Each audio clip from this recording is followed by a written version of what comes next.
Et l'édito éco, comme chaque vendredi matin avec vous, Éric Revel d'Azur TV. Bonjour Éric. Bonjour Patrick, bonjour Cécile.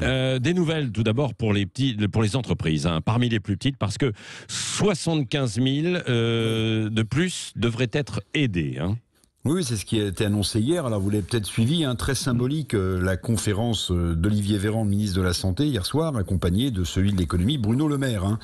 Pendant que Véran faisait virer au rouge écarlate, vous en avez parlé ce matin, de nouvelle ville covidée, Le Maire, lui, il ouvrait plus grande encore les aides financières de l'État. Donc d'un côté, aggravation de la crise sanitaire, de l'autre, c'est logique, amplification des aides, vous l'avez dit Patrick, à 75 000 entreprises de plus. Alors je ne vais pas être exhaustif, mais ça va concerner les fleuristes, les graphistes, les traiteurs, les blanchisseurs, jusqu'aux bouquinistes de Paris. Avant, c'était pas plus de 20 salariés qui étaient concernés par entreprise. Maintenant, les aides vont aller jusqu'à les entreprises de 50 salariés. Avant, l'entreprise devait avoir perdu 80% de son chiffre d'affaires. Dorénavant, une perte de 70% entraînera jusqu'à 10 000 euros d'aide. Tout serait donc bien dans le meilleur des mondes.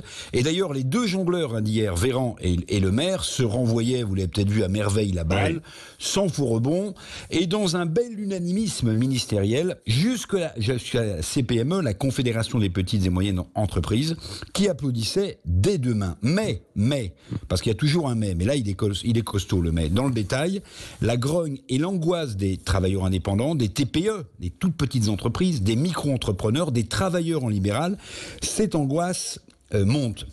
Le fonds de solidarité leur est pourtant destiné. Mais c'est encore long et compliqué, disent beaucoup d'entre eux, mais surtout les entreprises de restauration, les hôtels, les bars, les métiers de bouche, après la grève des transports, ont subi, on le sait, le mouvement des Gilets jaunes, et maintenant, une crise sanitaire qui les a ciblés encore plus durement. Recevoir des aides, même en augmentation, c'est une chose, mais ne plus travailler est plus périlleux pour le chiffre d'affaires, c'est vrai, mais aussi pour la cohésion sociale. Oui, alors vous n'êtes pas totalement convaincu, donc quel sentiment ça vous donne alors ? Je vais vous dire le sentiment que ça me donne. D'abord, il est couru, il est souvent mis sur la table, mais il faut le rappeler, ça me donne d'abord le sentiment que l'État dépense un argent qu'il n'a pas et qu'il faudra bien, évidemment, le rembourser. Mais surtout, ça me donne le sentiment, quand j'écoutais hier Olivier Véran et Bruno Le Maire, que la politique économique, c'est un peu comme la politique sanitaire dans notre pays. C'est-à-dire qu'elle suit l'épidémie, mais elle ne la précède jamais.